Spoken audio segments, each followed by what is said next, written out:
the NBA.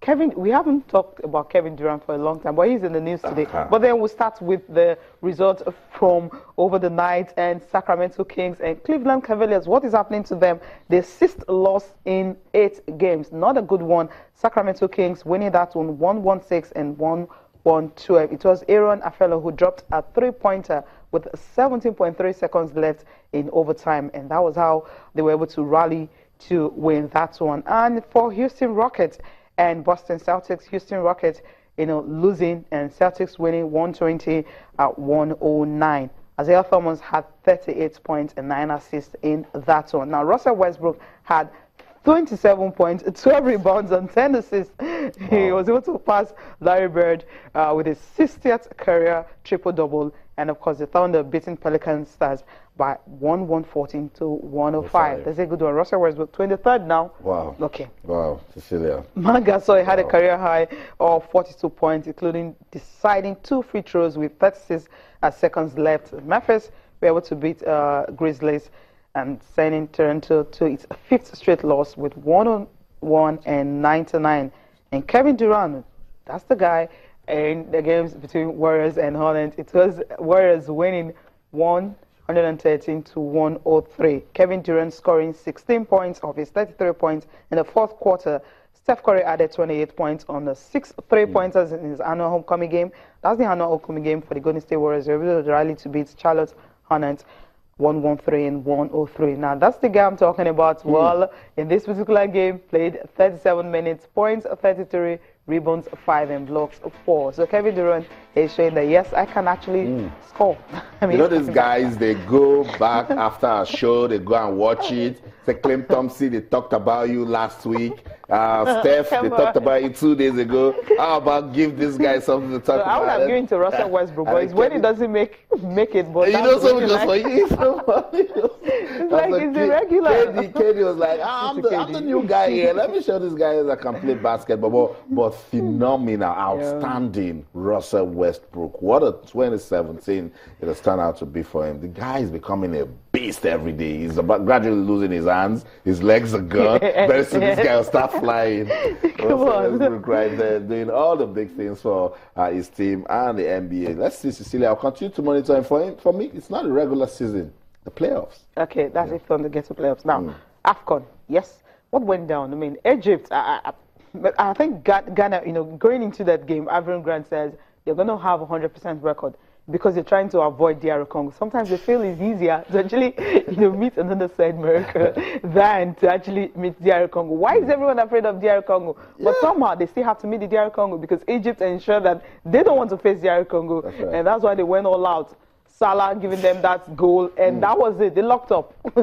When you have El Hadri, who is really experienced and all that, 44, kind of punching out balls as if maybe he's still very young. So it tells you a whole lot. So Egypt winning that one by a lone goal over Ghana 1-0. And Uganda and Mali. Uganda, when was the last time they scored in the Nations Cup? 1978? But that was why when they scored this goal, I mean, the stadium, it was something else. No, that was at the stadium in Kampala. Everyone stood up, Now, take a look at how they qualified now. All 3 games concluded. All games concluded. Egypt winning 2 games, 1 draw, and no loss, 7 points. Wow. And for Ghana, we had 2 wins. And, of course, the loss of last night, 6 points. And Mali, somehow, they're able to get 2 draws and 1 loss, and they had 2 points. And Uganda, after losing their first 2 games, they felt, okay, let's just try and get something out of this AFCON. Exactly. We can't just go home, go home without even, getting the ball into the net. And they did it against Mali, and that ended. And the quarterfinal fixtures all set for Saturday games.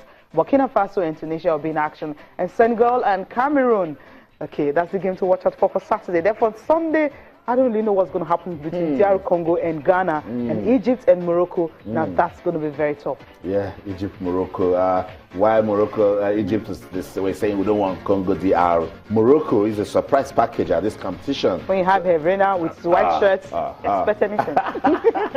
And the players are fired up. And, look, I keep saying it whenever I come out to give analysis, Cecilia, that anything that takes you to the quarters, the semis, you can start believing, you know. So right now, anything can happen at this African Cup of Nations. So for you, you're not sticking out your neck at all? I'm not doing that. Okay. Chijike Ezeale joins us now on the program to talk about this AFCON and, of course, all you are talking about in your world of sport. Chijike, good to have you on the show. Oh, good morning. It's a pleasure to be here. Chijike, the AFCON. You haven't been here since Côte d'Ivoire left. How much of a shocker was that for you? It wasn't a shocker for me, really, to be sincere, because they've not been playing very well since Yaya Toure left that team. And, you know, they've been a downward slope since Didier Drogba left that team. They were lucky, actually, to win the AFCON. Thanks to the tactical genius of Javier Renard, who is now with Morocco. So the team has been on a downward, you know, on downward slope. So it's really, really not a surprise for me. Bonny is not playing very well for Stoke City. He was loaned away by Manchester City and he's one leading the Ivorian attack. So what do you expect? Solomon Carlo is still playing for that team and he has passed his best, really. So you look at Wilfred Zaha, he's just finding his bearing. He doesn't even know how to play the African game. He's still playing as safe. He's playing against Europeans and it's not really working out for them. A bunch of skills, very good team, big names. Eric Bailey, the Manchester United guy at the back. Sometimes he looks lost also, maybe because of the transition from Manchester United to African football. So it's not really a surprise for me, really. It's a very good team. A very good squad of players, but not a good team. Good players. We'll go back to Egypt. Okay. It's for me like it was not a surprise. Was Algeria a surprise to you? Yes, that was a shock. That was a shock, really. Algeria was a shock, total shock for me. Yeah. Riyad Mahrez, African Player of the Year. Wow. Coming into this one, Premier League best player. He scored 2 fantastic goals in the first game, and you'd be like, okay, you will see more of that. He went to sleep in the second game, and the third game he tried to come back, but it was really, really difficult for them. That was a shocker for me. I was like, now you are happy. Okay, now let's go back to this game now. I mean, when Azerbaijan got injured in this game, so he was taken out, it's like they actually lost the fight. Do you think, you know, Avram Grant could have used all his best players in this final game, knowing that they've already booked a place in the quarterfinals? Because I was expecting to kind of use a second string team, you know, like Senegal did. I think what played out in the mind of Grant was, if he plays a weakened team against an Egyptian side that needs to qualify and they get hammered, it might affect their confidence going into the next round. We've seen that happen in previous tournaments.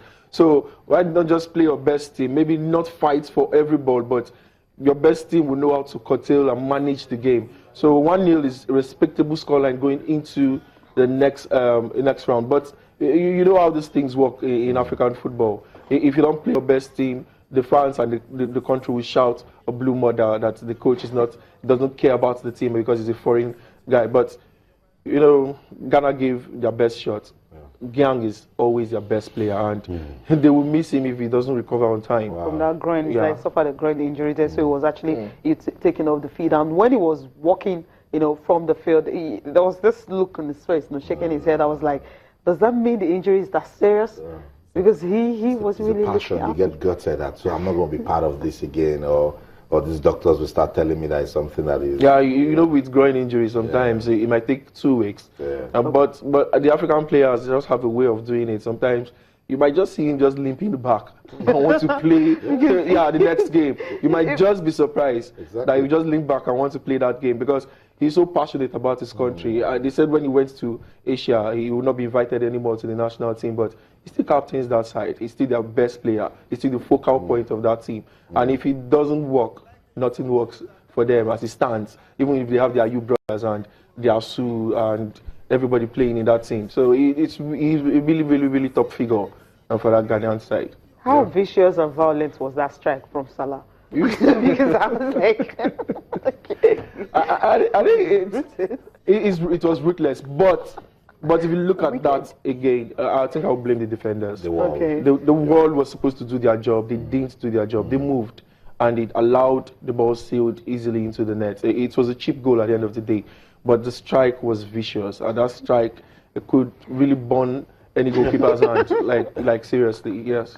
That's why it was rooted to the spot. It was like hop here, and okay, no way. Let's give some moment to that Uganda Mali match.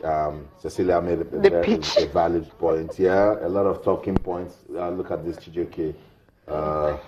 Remember the last time I was here? Yeah, I talked about the pitch. It started to show now because lots of games on the same pitch and it's not really working. It's bumpy and it's not a good advertisement for African football. And if this is 2017 and we're still using pitches like this to play football in the biggest competition in Africa, I think it's a shame. Really, it's really a shame. I just hope in the next tournament when Cameroon hosts, it will be better. Because when I was looking at the pitch, I was like, how did these players actually manage to even play good football? Uganda, they scored first, they were happy. They felt it was an offside and all that. And now this particular one, awesome. What a way to get your first goal in the tournament. Like, there've been some really good goals in this tournament for me. And I can't talk about goals without talking about the Congolese team. You know, the way they celebrate. Every time I even want them to even score every time, so they will celebrate for me. But looking at this Ugandan game, it's really a very good game. The pitch apart, the goals in this game were really worth it. And I just enjoyed myself watching the highlights of the game. Not the pitch anyway. No, Austin, I was thinking that when that guy was trying to take the ball, the water and everything, could he have played in this pitch? Or was it because the games were at the same time, they had no choice than to use it? Because they tried actually mopping it. You just said it. Yeah, that's it really. Okay. They just have no choice, just use the pitch because they can't wait for the other game to finish before they play on this. And we know there were some concerns about Gabon putting finishing touches to their preparation. Yeah. A lot of rush work here and there. And it's not just Gabon, maybe aside South Africa that put up a good showing at the World Cup in 2010. A lot of African countries struggle. So I like what you just said now. Wake up call to Cameroon 2019. Exactly. You think it's far away. No, they started building stadium. Exactly. So if you're building, if you want to have a good stadium and you're just building now, Cecilia, you still rush. You rush. So start putting good touches, maintain the ones you have now, renovate. Because if you're going to start building now, then we'll still have something I don't think we'll get this one in Cameroon because in the women's game, the stadium where the final was played, it's actually cool. The pitch was excellent. I just hope we have. So if they maintain it and like that, we'll definitely have something better. And with good pitches, you see brilliant football. You've said it all. Yeah. You've said it all.